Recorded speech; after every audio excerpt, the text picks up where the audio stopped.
All right. Oh, that was a nice 5-minute break, eh? Oh, yeah.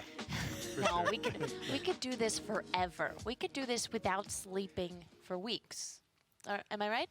I can maybe go for like a few extra hours, Okay. but I don't know about I'm no good unless I'm on a full 8. Oh, really? Yeah. I mean, as like I got 2 boys now, so I function off of 6 So now. that never happens to you anymore? Kidding. Good luck with that, yeah. They're like alarm clocks, you know? 6:30, boom, they're awake. Right, you just throw your alarm clock away after Yeah. you have small children. Right. I can't snooze them, right? I can't. Well, I could go Oh, back that'd to be sleep. nice, No, I right? mean, like go back to sleep. I mean, it doesn't work. You No. know, they're just like they're up and they're up. Definitely, definitely. So now is time for the Ruby division. All right, best And- division. Yeah. No This is bias your over division. here. Yeah. This is my division. Oh, interesting. All right. So we're gonna see Berthoud and Romao later on. Oh, and we have the head-to-head ready. So This is a cool battle as well because these two guys are teammates, they're friends, they're Brazil countrymen. versus Brazil. Yeah, and it was so cool because Lucas had a tweet earlier this week like, I'm playing Romao and I'm supposed to trash talk him, but instead it was just a giant thread of all the reasons why Carlos is awesome. Yeah, It was he is great. That's not really intimidating. really bad at creating like a rivalry because all Yeah. he did was say nice things about Carlos. And here we are, and he even has a better record here, right? I mean, Yeah. this is the mirror. They often test together for all the Mythic championships that we've had, and so far they've pretty much just brought the same deck almost every time. All right. Well, they both have brought Esper Midrange. We can see whether they're the same or have a little bit of difference here. We're looking at Lucas Esper Berthoud. And Esper Midrange is a deck we've seen for a while in Standard, now kind of premiered by Wyatt Darby a few months ago. And I'm really happy to see it kind of having its moment in the sun now with Hero of Precinct 1 really getting a chance to shine and getting extra toys like Enter the God Eternals and Soren here, Paul. Yeah, absolutely. And the thing is, even within the various Esper mid-range decks, you've seen people play slightly different configurations, especially when it comes to kind of the threats in the 4-mana slot. You know, I've seen it all. I've seen Elite Guard Mage. I've seen Angel of the Scales, and this time around, it looks like we have Soren Vengeful Bloodlord as the 4-mana card of choice. But keep in mind, the most important thing for this deck is keep everything gold, so you get that 1/1 value off of Hero of Precinct 1. And lots of gold we do see there. And here's the sideboard. All right, so we've got an extra copy of Enter the God Eternals, and I do want to point out D-Spark, which he's running in the main deck as well. Yeah, so D-Spark is just a really efficient removal spell to deal with some of the heavy-hitting cards in the format. Keep in mind, this kills any permanent. So, cards like Experimental Frenzy and Chandra, D-Spark will be able to remove. Now, it's not something, of course, you want too many copies of because it doesn't get any of the smaller things, but that in conjunction with some other cheap interactive removal, you can kind of cover all your bases. And then also cards like Oath of Kaya there you saw. Yeah. A really good card for the aggressive matchups that, with Moment of Craving and Enter the God Eternals, really help shore up your creature matchups. And let's see, looks like they developed together. Is this very similar?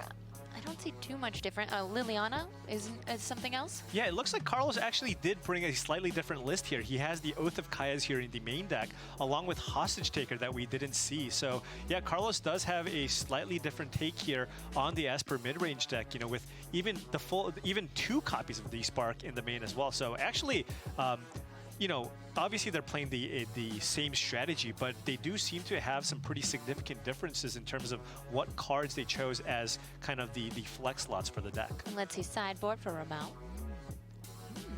Yeah, pretty standard. We've got a couple Finale of Eternity in here, and once again, 3 Elder Spells in the sideboard, which is super interesting, and of course a concession to all the Planeswalkers that we're seeing running around.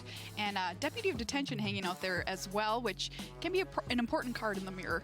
Yeah, absolutely. I mean, Deputy of Detention is just such a strong effect. Being able to curve Hero of Precinct 1 into Deputy of Detention not only gives you that additional threat, but, it's kind of like a threat that also is a removal spell. So it just kind of does double duty there. Yeah, triggering your hero too, no big deal. Yes, for sure. Last week we saw some crazy combos with Hostage Takering one's own Deputy of Detention against the Azorius aggro. Right. So that was really, really fun to watch. I don't know if we'll see that same pairing combo situation this week. Yeah, I mean, that is a thing that you can do, especially when you have no other threats. Hostage Takering your own creatures means that you get to continuously cast gold creatures over and over again to kind of produce more 1/1 tokens. So if you hostage taker another hostage taker and you just keep looping that, I mean, it's not the most efficient way to use your mana, but you can basically spend 4 mana to It make is a the 1/1. most fun way, however. Very much so. All right, well, let's see what fun we get into with Berthoud and Romao.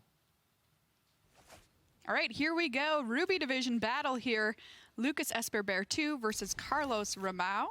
And he's going to make a little change here on his volume. Gotta blast the sound after all. Yeah. And let's take a look at these hands here as we get underway. Carlos Romao on the bottom of your screen, Lucas Esper Berthoud on the top. And it looks like Berthoud's got plenty more toys to work with than Romao. Yeah, but Carlos, I mean, you know, he does have Thought Erasure into Thief of Sanity, which is the classic 1-2 punch to curve into, but actually Berthoud has The 2-3 punch, excuse me, sorry, Paul. the 2-3 punch.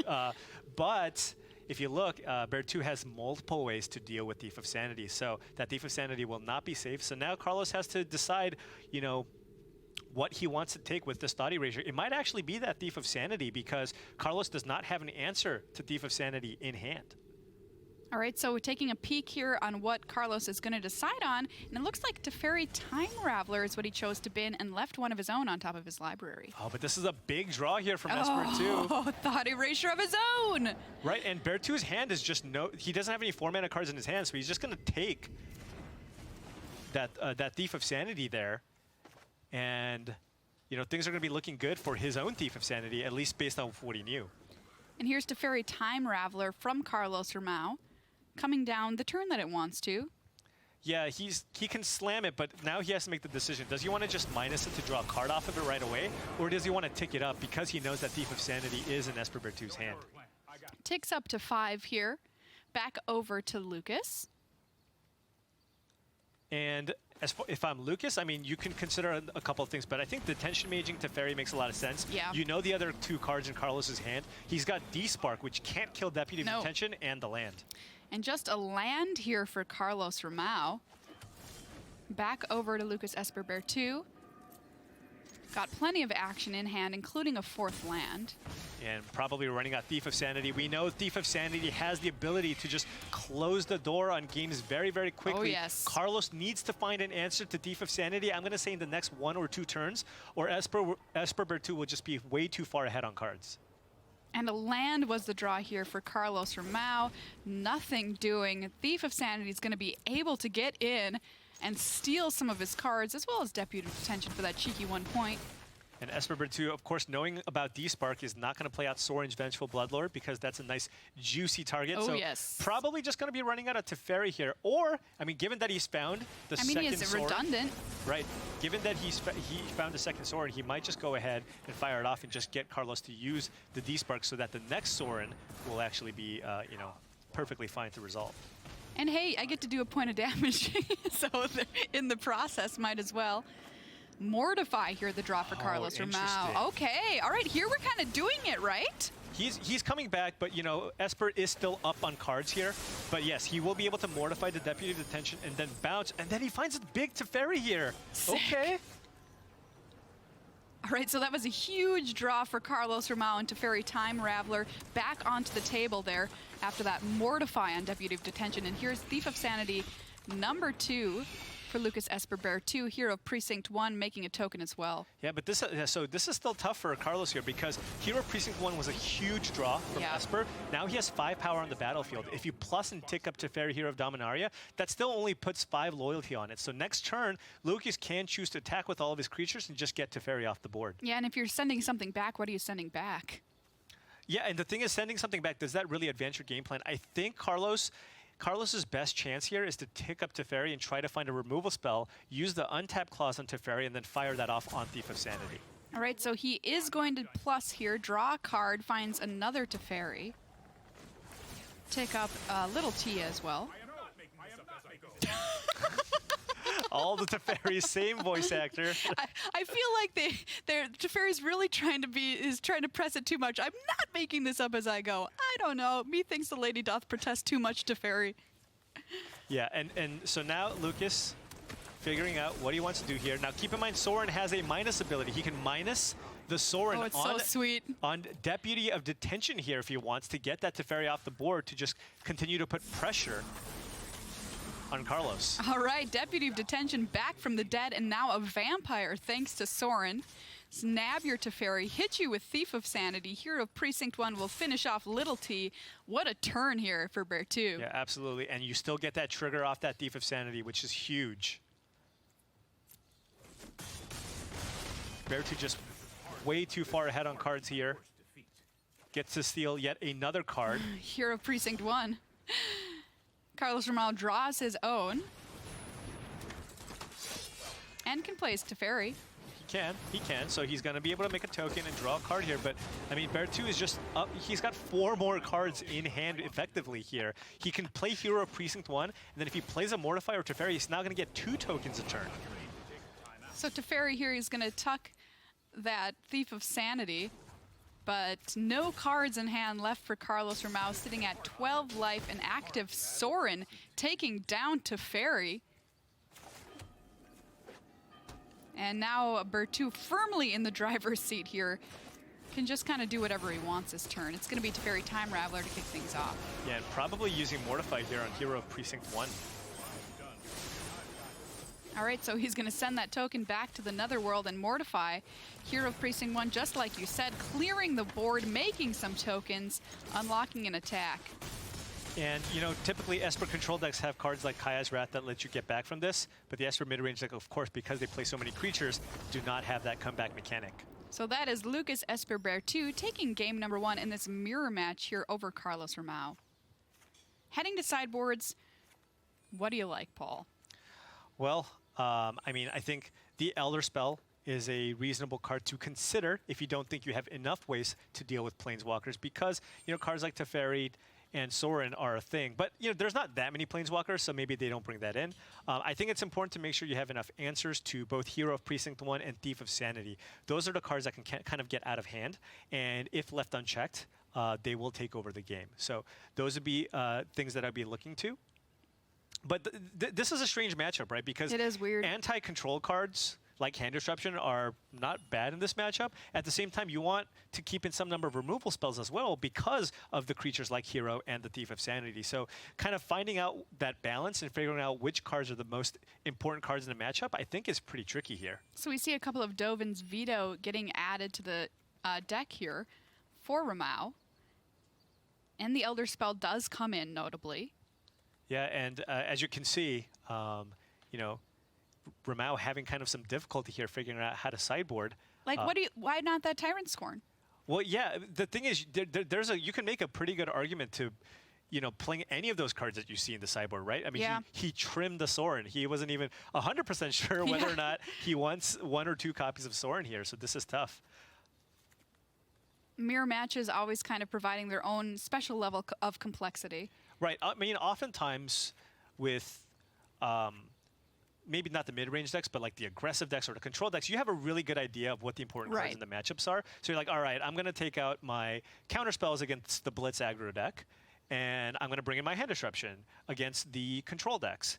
But in kind of these mid-range matchups where you kind of need to make sure you have the right number of answers to the various threats that your opponents can provide you, it's a lot more difficult, right? It's like, okay, I know I want Thought Erasure, I know I want Dovin's Veto, but I also want Mortify. I also want Oath of Kaya. So finding that balance is very, very difficult. Just put them all in, Paul. Oh, just 70 cards? Yeah. Yeah. Well, maybe if you had a couple extra lands to put in your sideboard, you can try to run that, but... All right, here we go. Game number 2. Lucas Esper Berthoud at the top of your screen. Up game over Carlos Romao, both playing Esper midrange. Romao likes this hand. Oath of Kaya, Big Teferi, and Thief of Sanity. Yeah, and both players with very, very strong starting hands here. You know, Lucas with the turn 2 Hero into turn 3 Deputy or Narset. And Carlos also with Oath of Kaya and Thief of Sanity here. But interesting that it looks like it's going to be Thought Erasure first from Berthoud. Yeah, if you do have Thought Erasure, you often want to fire that off first to make sure you can clear the way so that whatever creature you play, either the Hero or the Thief of Sanity, can resolve safely. I'm just too greedy because I want the token. But that makes way more sense. Right. And now Carlos has no other choice. He doesn't really have any other play, so he's just going to cross his fingers, play Thief of Sanity, and hope for the best. Oath of Kaya left in hand for Carlos Romao. So Lucas has the option of either using his mana more efficiently and playing Deputy of Detention on Thief of Sanity, or just making sure that the Thief is dead by playing Tyrant Scorn. the argument for playing Deputy here is that if he draws land number 4, next turn he can go Hero into Tyrant Scorn. Oh, nice. So that's a much better use of mana. Oath of Kaya going to take down the Deputy of Detention for the time being. Right, and at this point you have to use a Tyrant Scorn. You cannot let that Thief of Sanity get hits in. So, oh right, he has a second copy. He's the second Deputy. So yeah. you can just run this back and hope Carlos doesn't have the answer. Hero of Precinct 1, the draw and the play for Carlos Romao. Liliana Dreadhorde General, by the way, lurking in his hand. Yeah, and he does have the ability to play it next turn, but Berthoud does have an answer in the Elder spell, but does not have Black Source number 2 to You're cast right. it. You're right. So back over to Lucas Esper Berthoud. Lots of cards in hand. Very powerful stuff. He's going to go with Narset Parter of Veils here to take a peek and find some more goodness off the top of his deck. And it's going to be a Sorin. And Lucas just really needs mana here. He needs lands. All right, so that's land number 6 for Carlos Romao, unlocking Liliana Dreadhorde General. So this is actually somewhat interesting. So Carlos can just choose to play Liliana and make a zombie, which he was. Or he could try and get back the thief. Right. Alternatively, he can choose to use the minus to make both players sacrifice a creature, and Carlos will draw a card and also get back Thief of Sanity. Hey, that doesn't sound too bad. But instead, he's going to make that 2/2 black zombie. No attacks there, thanks to the Deputy of Detention. Oh, but that's another Deputy of Detention off the top for Lucas, so now he's going to use that on Liliana, meaning Carlos really needs to find an answer to these Deputy of Detentions, because he's kind of run out of threats here. Wow, what is this? My high school life being played out in front of my eyes again? So much detention. Just kidding, I never went to detention. I was like, I don't know about it. I was a pretty good boy, so that wouldn't have been me. Right, nothing yet for Carlos Romao. Just finds another land off the top. And there is land number 4, finally, for Lucas Esper Berthoud. Yeah, and I imagine Lucas now is going to play Hero of Precinct 1 and then play Tyrant Scorn immediately on that Hero of Precinct 1 on Carlos' side to prevent him from making 1/1 tokens. So, yeah, this was the upside, of course, of waiting on Hero of Precinct 1 until you hit land number 4. Yep. So you can play 2 spells in 1 turn and make that 1/1. Value. And there's a Mortify, all right? Does this change things, Paul? Absolutely. Mortify on Deputy of Detention on Liliana here. Nice. Liliana comes back to the table for Carlos Romao, ticks up once again to make another zombie. Yeah, but keep in mind, Lucas has Sorin Vengeful Bloodlord in hand, so he can use Sorin Vengeful Bloodlord to get back that Deputy of Detention to then target that Liliana again. Wow, Sorin's Reanimate ability is so good, Paul. Oh, yeah. I mean, you know, Sorin is just extremely versatile because, you know, in the red matchups, giving all your creatures lifelink is huge. Oh, yeah. But at the same time, when you're playing against these other control decks with lots of removal spells, the ability to kind of get back that Deputy of Detention is huge. So Deputy of Detention coming back to detain again, takes Liliana. For the second time, she finds herself stuck underneath that 1/3. Here's a duress. And Carlos probably not too thrilled about this opener here. I would like to take all 4, please. Yeah. It's going to go for Little Teferi. So choosing to take Time Raveler here because it's not the redundant copy in hand. But at this point, I mean, Berthoud is, you know, making a huge comeback here. Now at this point, I don't even know if Carlos can come back, even if he finds a removal spell for Deputy of Detention to get back Liliana. Look at the board that Lucas has amassed here. And this is just attesting to the power of Hero of Precinct 1. Just a little 2/2, but all of these cards in the deck just doing everything they can to support this card. And another land off the top for Romao. No attack. Back over to Berthoud. Yeah, Carlos has maybe 1 turn here to find an answer for that Deputy of Detention to get that Liliana in play and, you know, kind of come back. I guess a really good draw would be Deputy of Detention itself, because if you Deputy of Detention, you're going to get, right, you would get both of the deputies on Lucas's side, and then you would get Thief of Sanity back along with Liliana. But at the same time, Lucas has multiple Teferi Hero of Dominarias in hand, so then he can You know what? Look at this, though. Elder Spell, and he's going to be able to ultimate his Teferi. Oh, right. He's targeting his own Planeswalkers to get the ultimate on Teferi. Is this what... I think that's what's happening here. I think that's what he's doing. The reason why it's stalling is Lucas has to choose all the targets here. So remember, Elder Spell, you can choose any number of Planeswalkers. That's right. Destroy those Planeswalkers, and all the loyalty that was on those Planeswalkers, you can put on something else. So that's 5 on Sorin, 1 on Narset. That's going to be 6 loyalty on Teferi. Boom! Ultimate! Or 4 loyalty, rather. Yeah, it's 2 for each one. Destroy. 2 for each one. 2 for each one, sorry. And, I mean, at this point, I mean, this has got to be the game, right? Like, we have another Teferi plus exile permanence. This is disgusting, Paul. And, Kids, shield your eyes. And kudos to Carlos for playing this one out. He's letting us see his show. Thank you, Carlos. Yeah. Well, especially after Berthoud said all those nice things about him. Oh, yeah, he has to. He has to. Oh, that was sweet. So, like, the Elder Spell, more flexible than perhaps people had originally estimated. And just another land for Romao is going to mean curtains here for him, despite being at 21 life.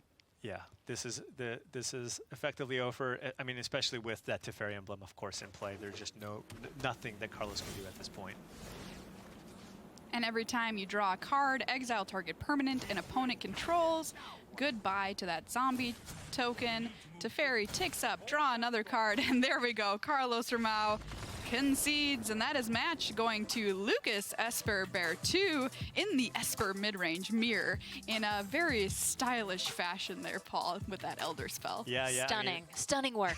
Yeah, I mean, when you look at the Elder Spell, oftentimes you're like, okay, I'm going to play this so that I can kill all your Planeswalkers. Right. But this time, we're used to seeing those cheaper Planeswalkers with only the 2 effects, so we're not used to seeing those big haymakers. But remember, the old school Planeswalkers, the Planeswalkers pre-War of the Spark, they all have very, very powerful ultimate effects, and we were able to see that here with Teferi Hero of Dominaria. And you know, it's interesting, too, because it gives those Planeswalkers something to do, I'm going to put in quotes, after they've already outlived their usefulness or ticked down several times, sitting at 1. Yeah, absolutely. Especially the uncommon Planeswalkers in War of the Spark, they were mostly designed so that you would play them, activate them a couple of times, and then they would just sit there with the static effect. Now, especially if those static effects aren't going to be doing a whole lot in whatever matchup you're playing, you can then cash those in for 2 loyalties on Teferi Hero. Very exciting. Now we have another short break, but when we come back, we're going to be jumping into some more matches, and it's that one we've been wanting to see. We have YUKUHIRO and JENSEN coming up.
Welcome back to the MPL Weekly. I'm Becca. I'm here with Paul and Maria.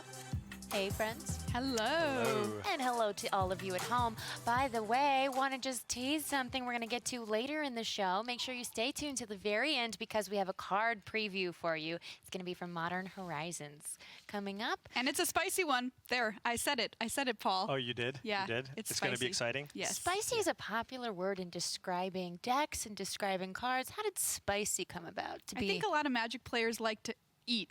That's true. It's actually Can true. confirm that Yeah. we Who love doesn't? doing that. So yeah, I think, you know, there's I just mean, a your lot of name lingo. is literally Humph. My name is gonna- literally Humph. I mean, I've developed a brand as somebody who likes to eat large quantities of food, Sure. which I I'm gonna definitely make plan on doing picante after this show happen. for Oh, sure. yeah. We're Oh, gonna, yeah.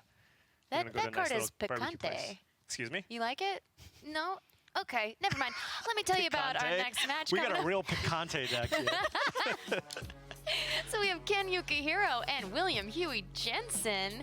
YUKUHIRO started playing Magic in 2007, and Huey's been around a little longer, since '95. And in this specific MPL Weekly, the Spark Split, Ken is 1-1, and Huey's 2-0. A good amount of top finishes for both of these players. And then Ken YUKUHIRO, who is a Japanese player, and all three Japanese players in the MPL have brought a GOLGARI mid-range deck, and then Huey sticking with the AZORIUS aggro that's been working for him. So let's thoughts on these players? Well, I'm just a huge fan of Ken YUKUHIRO because he always yeah. does something slightly outside of the box. Even with all the successes that he's had in previous tournaments, they're never kind of the stock decks. He always does things his own way. He kind of He's was known one of, for the one-ofs, right, too. right. He's known for the one-ofs. He's also one of the people that popularized the kind of the mono blue tempo deck Yes. a while ago as well. So he's definitely an innovator, and I think him, along with his Japanese teammates that all brought the same deck, I think I really like some of the innovations that they made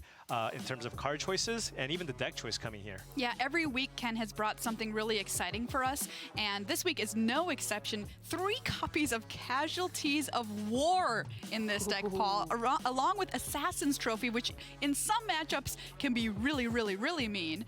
Not sure if that's the case here with AZORIUS aggro, but also one of Vraska GOLGARI Queen. We've got Nissa who shakes the world. Massacre Girl. I love this deck. Yeah, absolutely. And as you can see, Assassin's Trophy, one of the new key cards here.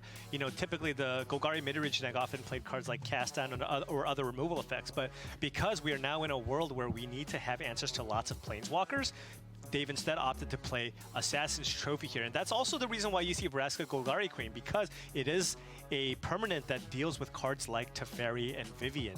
Now, one important thing that I want to discuss about what we saw there earlier in the main is just the fact that Assassin's Trophy, Field of Ruin, which is something that you don't see very often, and Casualties of War means that this GOLGARI deck can play a land destruction strategy. Those 4-color Commander Dreadhorde decks that's been really popular plays No 0 basics. basic lands. Ooh. Turn 2 Assassin's Trophy, your land means you just lose a land on turn 2. And Yeah. that's probably one of the strongest land destruction spells we've made if your opponents, and it keeps your opponents honest because they need to play basics to adjust to this. I love this Crucible of Worlds in the sideboard, too.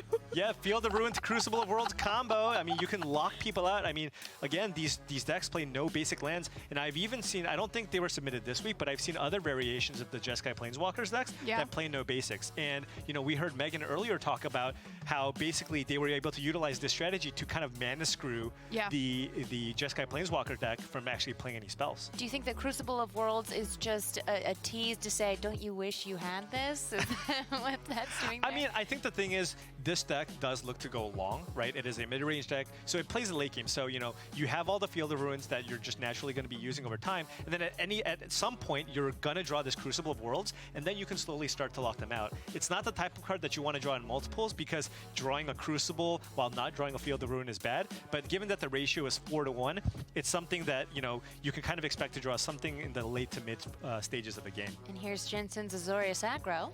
All right, so Gideon Blackblade, one of the newer additions to this deck, along with Law Rune Enforcer, too. Yeah, so of course, you know, if you want to talk about the most powerful cards, everybody knows it's History of Benalia and Benalish Marshall. That's kind of the core of the deck. But these are some of the newest additions to the AZORIUS aggro deck, along with that Teferi here, Time Raveler. But Which is interesting to see a blue card in the main deck, because it seems like in previous weeks that the AZORIUS, the splash of blue, has been more in the sideboard. Yeah, definitely. I mean, Teferi Time Raveler has just proven itself to just be one of the most powerful Planeswalkers, you know, it's 3 mana, it's versatile, it answers a lot of different things, and in specific matchups, that static is backbreaking. When you play against Wilderness Reclamation decks, this just completely shuts that off. And Jensen, by the way, one of our undefeated players in Ruby, so looking to keep that untarnished record. Yeah, and absolutely. And, you know, the addition of the Laurun Enforcer that we mentioned earlier means that now the aggressive decks have even more answers to creature matchups. Dealing with those pesky Wild Growth Walkers, the Laurun Enforcer is now a nice 1-mana card that also helps you attack through, along with Gideon Blackblade, which is a very sticky threat. So if you're playing against a control deck with a bunch of sweepers, Gideon is still going to stay there on the battlefield to continue applying pressure to the opponent. Very interesting, that Azorius aggro deck from William Jensen. Yeah, and with this sideboard here, typical, this is what we've seen in previous iterations of Azorius aggro. Lots of counter magic, more Teferis, more Deputy of Detentions. The only thing I'm a little questioning is there's a lot of blue cards here in the sideboard, right? I mean, after a sideboard, you can have over 10 blue cards. It's tough, Well, there's one more island there. Right, You didn't see the one island? I mean, I'm going to need Frank Carson or somebody to run the numbers, but 9 blue sources is not a lot. There are often going to be situations, especially when you overload on that many blue cards, where you're simply just not going to be able to cash your cards, and that is something that will happen, you know, with a large enough sample size with this deck. Interesting. Well, we saw the Golgari in our recap of other divisions not do as well as maybe some may have hoped, but maybe this time will be different. Let's see what happens in this Golgari and Azorius matchup. All right, here we go. Ruby division battling underway. Ken YUKUHIRO versus William Huey Jensen. We're going to be watching from Huey's perspective here, taking a look at his opening hand. Laurun Enforcer snubs Banalish Marshal.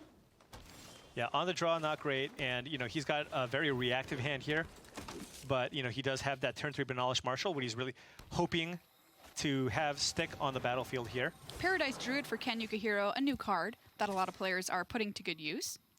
Yeah, just the ramp decks I'm thinking of mostly. Yeah, absolutely. You know, it's one of those things where people, you know, have to decide, do I want to use Paradise Druid or Incubation Druid as my 2-mana ramp source of choice? Now, the downside of Paradise Druid is it dies to Goblin Chain Whirler, but at the same time, it guarantees that you will be able to play your 4-drop on turn 3 because it has hexproof when it's untapped. So many players have ultimately decided that Paradise Druid is a card that you want for your 2-mana ramp creature of choice. Merfolk Branchwalkers doing some exploring here for Ken YUKUHIRO, finding some lands, giving him some pressure on the board as well. But here's Banalish Marshal, one of the best cards to cast if you're playing Azorius Aggro or White Weenie.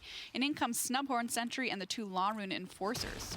So yeah, trading off a Branchwalker here for a Snubhorn Sentry with the double block here. Choosing not to block the Laurun Enforcer because Ken YUKUHIRO does have Assassin's Trophy here for the Banalish Marshal. So, I mean, once that happens, what's Huey left with? Just a couple of 1/2 Laurun Enforcers, which is not going to be enough pressure. And all this Golgari midrange deck wants to do in this matchup is get to that late game. So adding some mana to the mana pool here for Ken YUKUHIRO.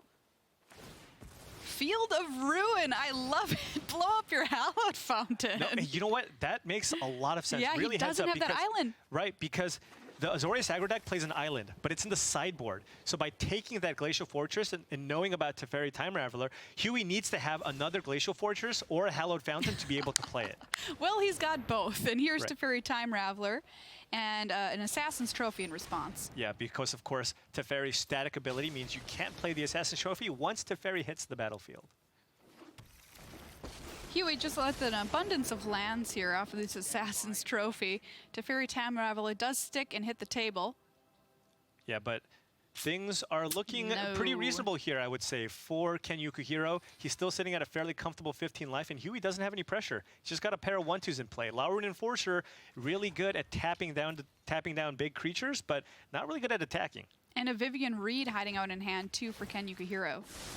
So Teferi Time Raveler is going to minus there, sending the Merfolk Branchwalker back to YUKUHIRO's hand, which I guess I would kind of agonize over a little bit making that decision, but he did have a draw as well. Yeah, he really wanted to just play another threat this turn. If he drew, you know, another creature, that's what he wanted. And he found a Venerated Loxodon, which I imagine he's going to play next turn. But now the coast is clear. We have a Vivian Reed entering the battlefield, and Huey doesn't have enough creatures in play to actually be able to get rid of it. So what Huey really needs to draw here is a Conclave Tribunal to get that off the board. Field of Ruin was the find off of Vivian Reed there for Ken YUKUHIRO.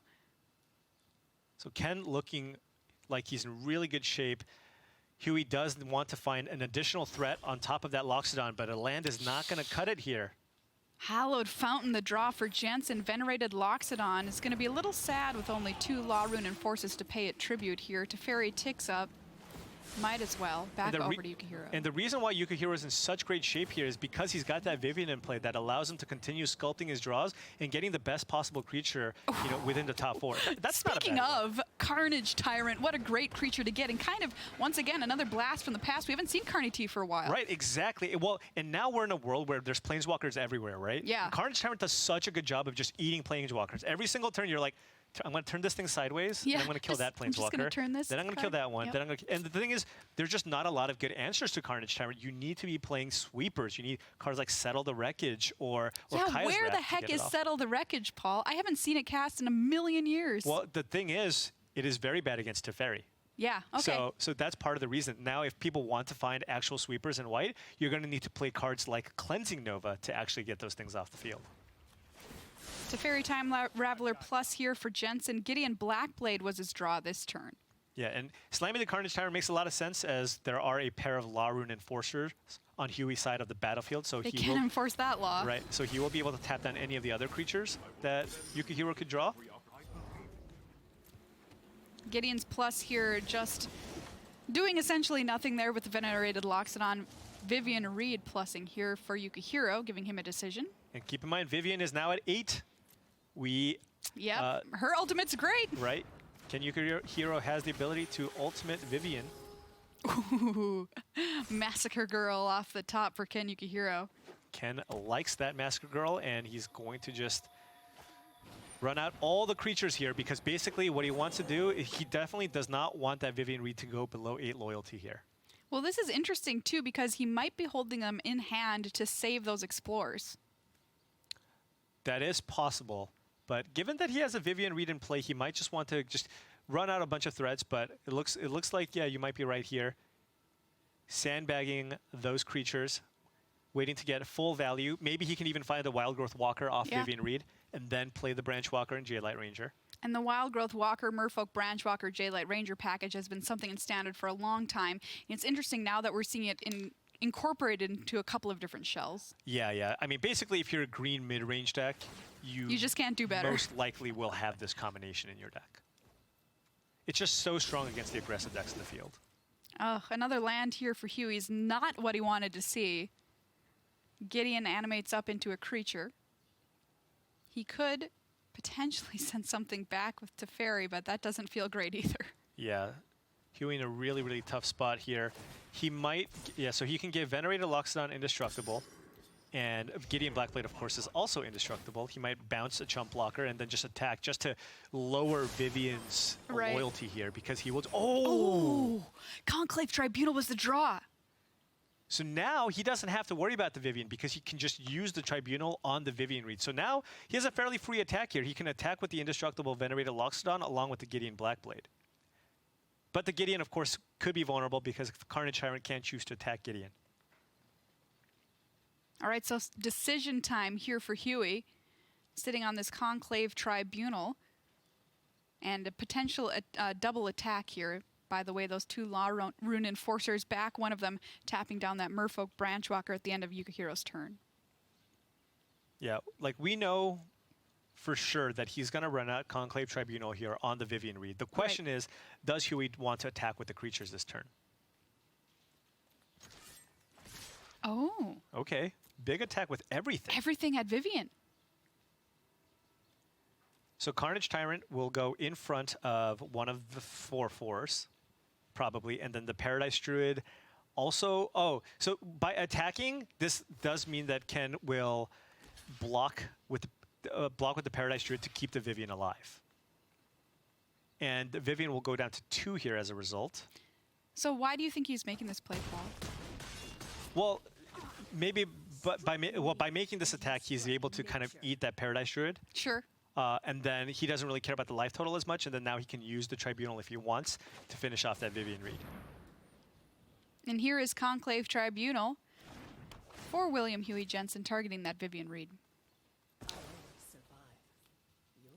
I will survive, she says. We'll find out, Vivian. Oh, and one thing to note here is, yeah, we're going to see Carnage Tyrant kill Gideon. Ken YUKUHIRO didn't play Llanowar Elf. He didn't play Llanowar Elf. He kept it in his hand. And now what he can do, Massacre.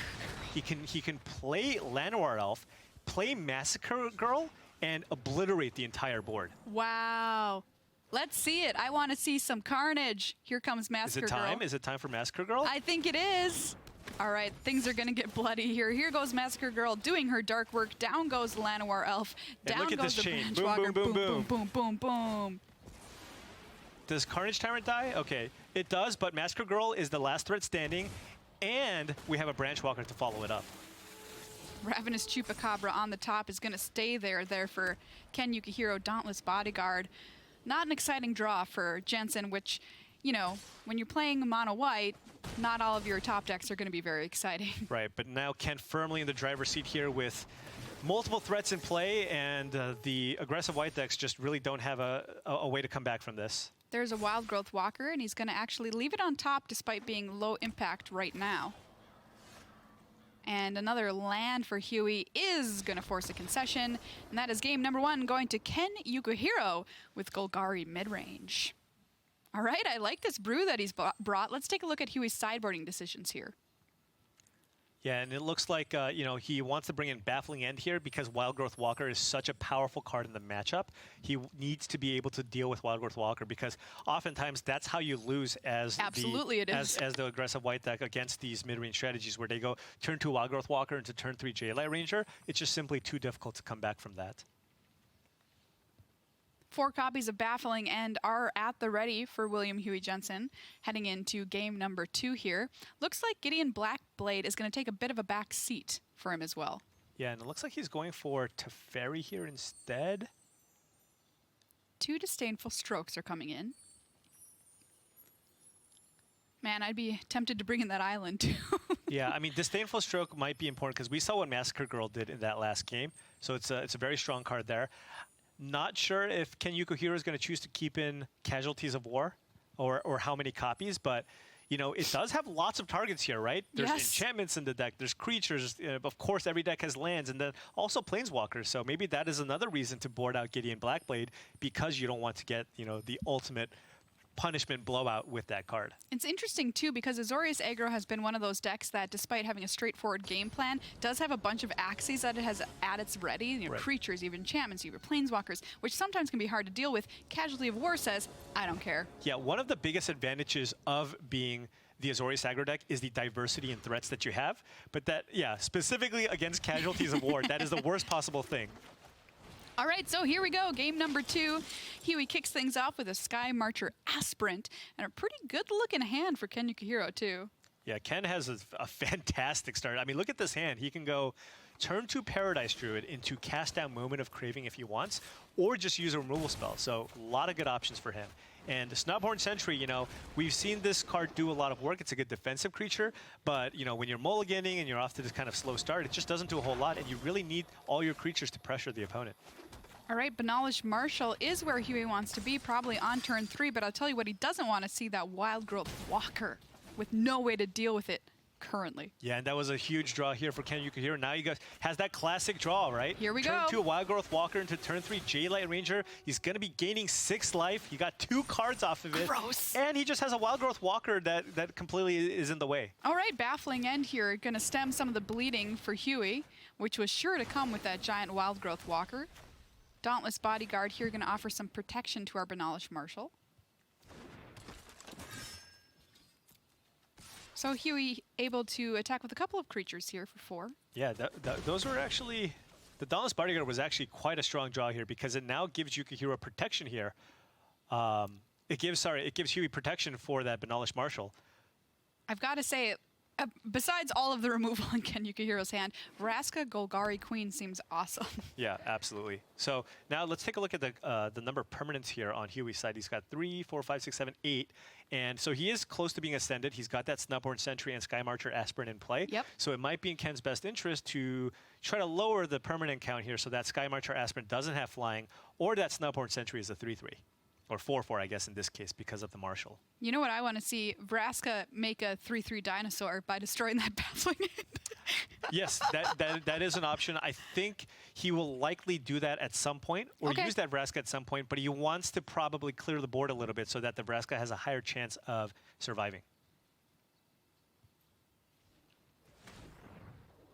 Ken here deciding what he wants to do with this turn. It looks like it's going to be a moment of craving on the Dauntless Bodyguard. So Huey's going to sack in response. Ken YUKUHIRO is going to use Cast Down to finish off the Banalish Marshal. So Ken YUKUHIRO will not be able to gain the 2 life off the moment of craving, but still a very, very strong turn as he was able to deal with 2 of the threats that Huey had on the battlefield. And take a look at his hand. Wow. He's got Assassin's Trophy with Vraska and a Paradise Druid.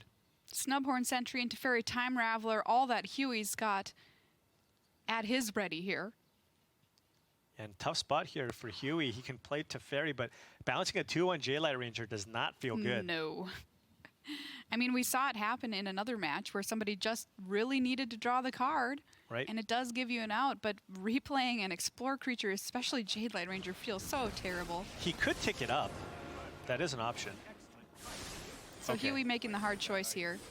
Getting aggressive.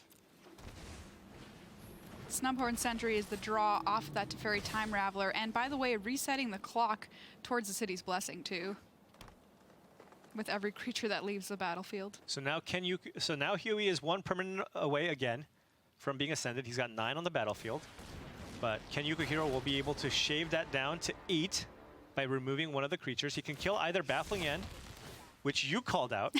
Could have I also just think it's so funny. It hardly ever happens. Right. He could have also killed the Sky Marcher Aspirant.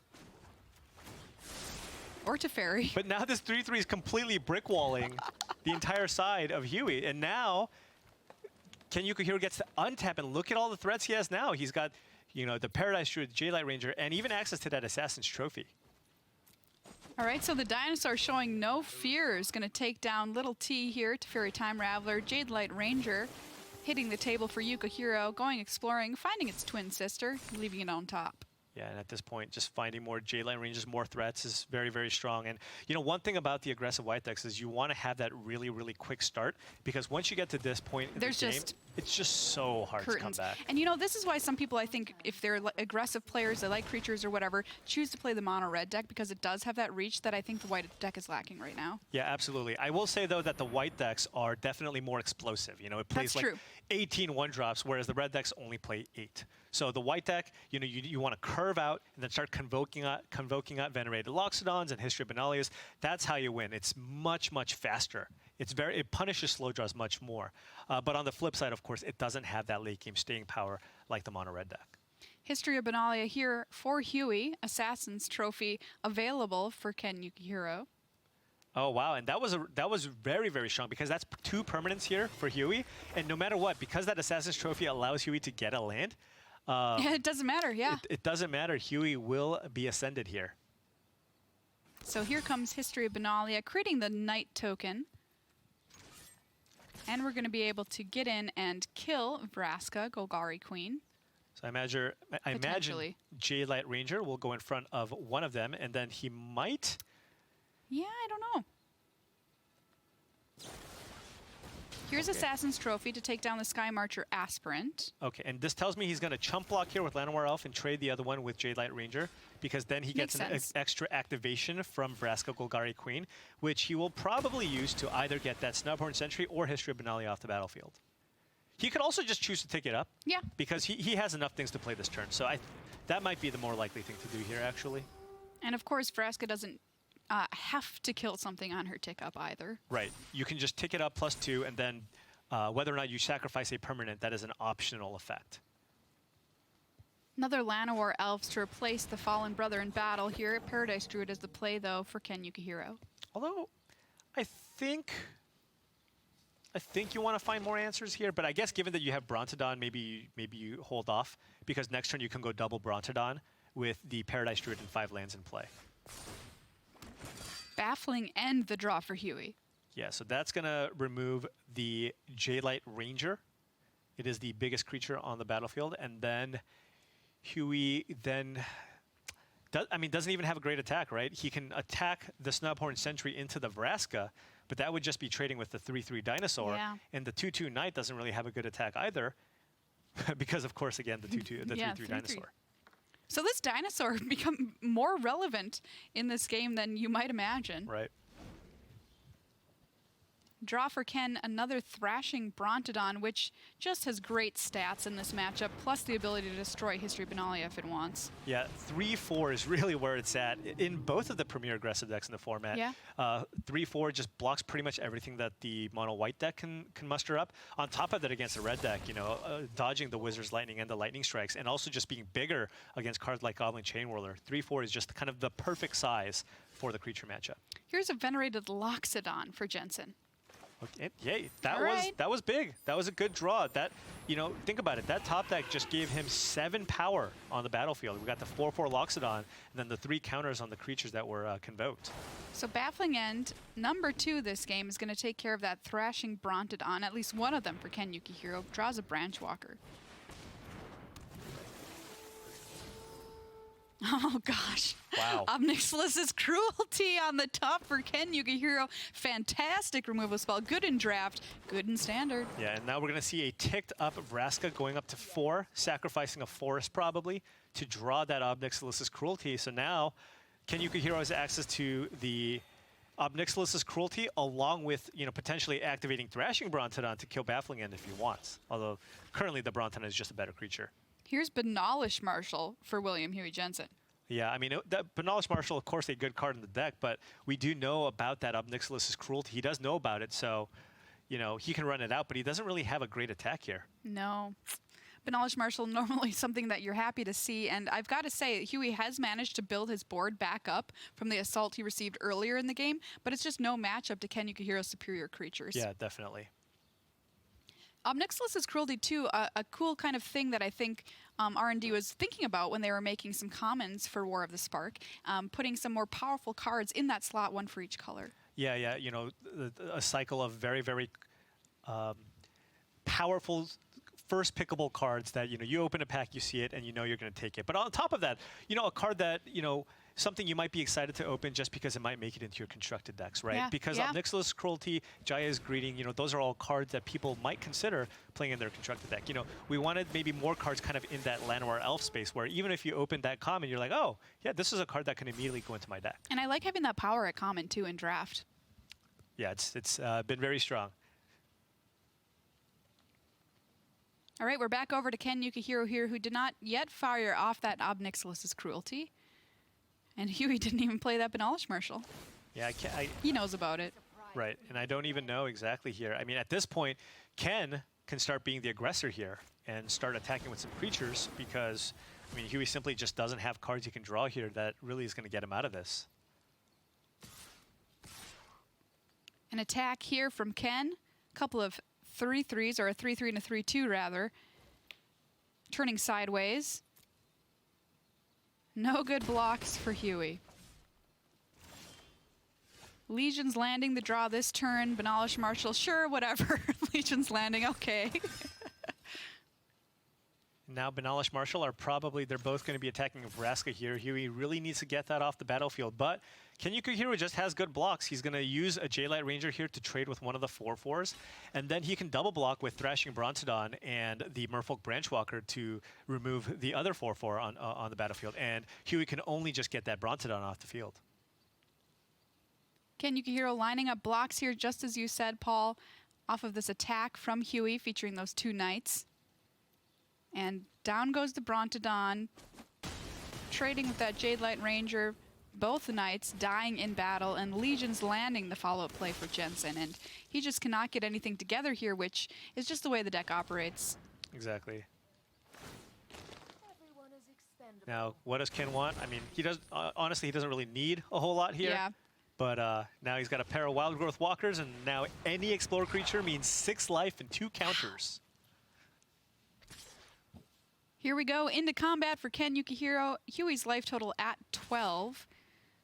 See which cards Ken wants to swing with this turn. Yeah, Ken now thinking, all right, what's the worst possible thing? What's the best possible card here that Huey can draw? And maybe try to play around that. But, you know, there is a lot of merit to just being aggressive here. By attacking like this now, next turn he does present a lethal attack if he chooses to attack with everything. Yeah, and we saw this happen a little bit earlier in another match, making your attacks based on, well, what do I need to attack with to ensure victory next turn, as opposed to, well, I'm just going to swing with the team. Exactly. I mean, this is a situation where Ken's so far ahead. Why leave you now yourself start open? thinking about all the corner cases. You're like, all right, if he draws this, this, and this in this order, maybe then I have a 1% chance of losing. Right. That's kind of the situation that Ken's in right now. Glacial Fortress, the draw for Jensen, who's going to give the good game, and that is Ken YUKUHIRO with GOLGARI midrange, taking that match over Jensen, who is no longer undefeated in the Ruby division. Well, this is your division. You must be very proud. I am. Because that's where the Golgari got to shine. Yeah, definitely. And just seeing Ken, you know, just every week, bring something different. I mean, week 1, that wasn't your typical Bant midrange deck that he submitted, right? Not. It was more like a green-white proliferate deck splashing blue. So and cool. this time around, Golgari, I don't even know what to call it, Golgari Land Destruction? I mean, you know, he had the trophies with the Field of Ruins, and, you know, that classic Wild Growth Walker package still just proving to be very, very powerful in these creature matchups. Yeah, it's pretty cool because every week when I get to see what the players are bringing, I always look at Ken's first because I know he's going to bring something You cool. know he's going to bring something unique. Yeah. Ken YUKUHIRO, and I think also Glagovsky is also a person who tends to bring some of the jank. Always, definitely. Now, we do have a correspondent standing by. Maria, do you want to throw to this one? Oh, to myself. This is the best one. This is the best one I hear. Yeah. All right, let's go me.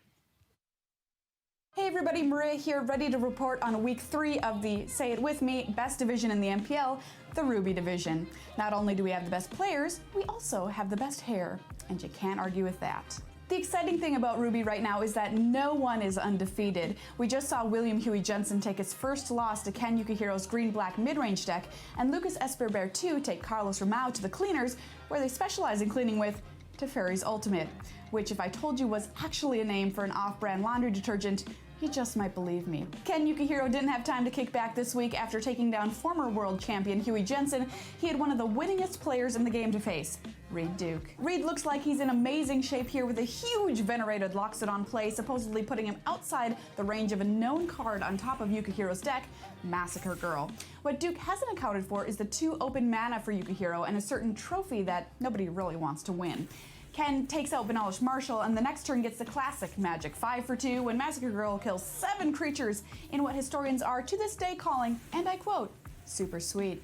Game 2 also goes to YUKUHIRO after Duke gets stuck holding a 1-lander, rocketing Ken's record in the division up to a 3-1, tied for the lead with Lucas Esper Berthoud.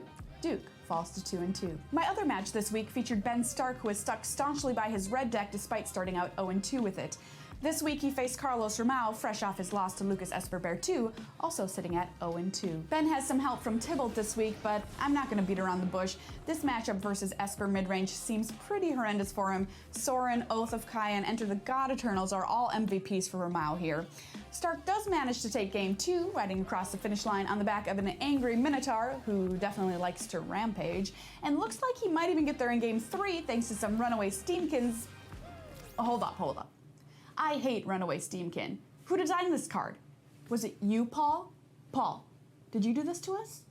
We're all gonna blame you. But Romao was able to, and this is Mono Red's least favorite word, stabilize when Narset foils Stark's sideboard plan involving Treasure Map and the now ever so distant possibility of drawing extra cards. Ben drops the Snubhorn Sentry status at 0-3, Romao saves face at 1-3. And that's all for the Ruby division this week. Get ready to welcome 2 new faces next week as I get 2 new players, Jessica Estefan and Savich. Thank you, Maria, for that recap. Wow, just calling me out just like that. Paul. I just want to say it was a team effort. All of Play Design helped create this Hey man, card. Paul, you're here, so you're gonna. You know what? Hey, I'm just gonna throw it out there. We talk about how Mono Red is the deck that's keeping a lot of the other decks in check. Yeah. What if we didn't have the Steam King? Maybe that wouldn't have been the case. Absolutely. That's I true. love the That's Steam true. Kin. Oh, wow. Well, Maria, great recap, and I'm excited to see how Savich does and how Jessica does. Absolutely. Oh, that's going to be really fun to see 2 brand new players to the MPL, obviously. Not brand new players.